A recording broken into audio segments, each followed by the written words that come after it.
In a tech world that seems to be all about layoffs one week and AI hype the next, it's easy to wonder where the truly stable, high-paying jobs have gone. Well, it turns out one answer might be hiding in plain sight, in the backbone of the entire internet, network infrastructure. Exactly. And that brings us to a specific certification, the CCNP, which is basically a golden ticket in that world.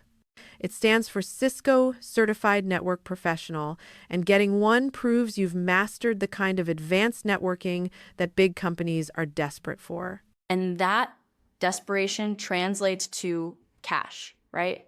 We're talking a salary boost of 15 to 25%.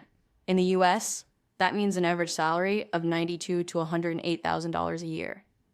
And if you're an experienced pro in a city like San Francisco or New York, you could be looking at over 130,000.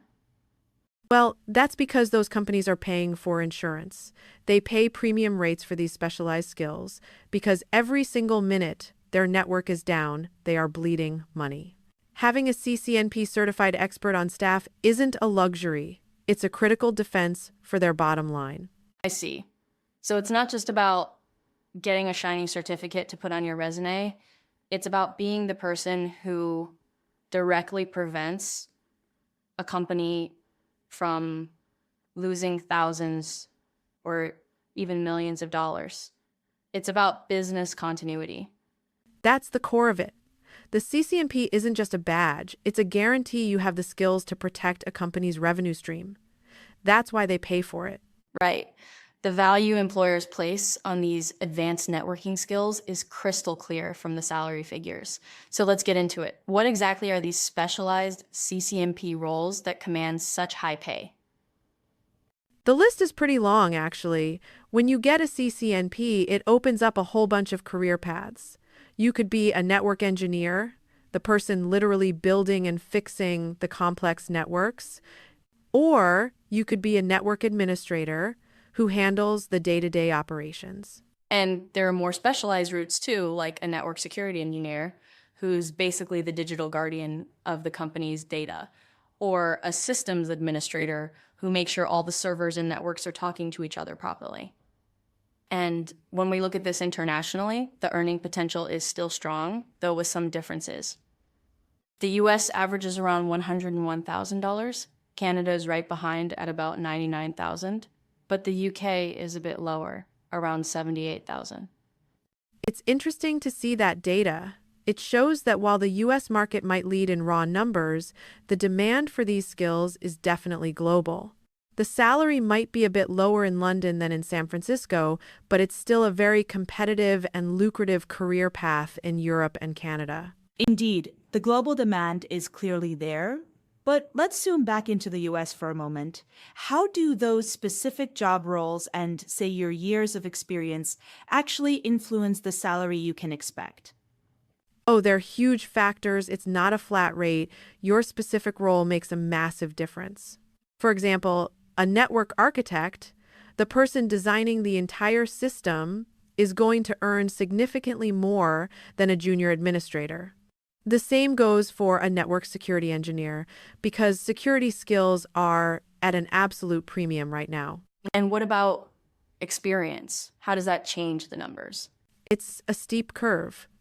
Someone just starting out with their CCNP, maybe with 0 to 3 years of experience, might start around $81,000. But once you get to that 15-plus year mark, you're looking at over $117,000. And that's just the average. Your location is the other big multiplier. Working in San Francisco could add $20,000 or more to your salary compared to a smaller city. So it's really a combination of what you do, how long you've been doing it, and where you're doing it. You have to think about your specialization, your experience level, and your location to really maximize that earning potential. Exactly. And that's not all. The industry you work in and even the size of the company you work for play a big role.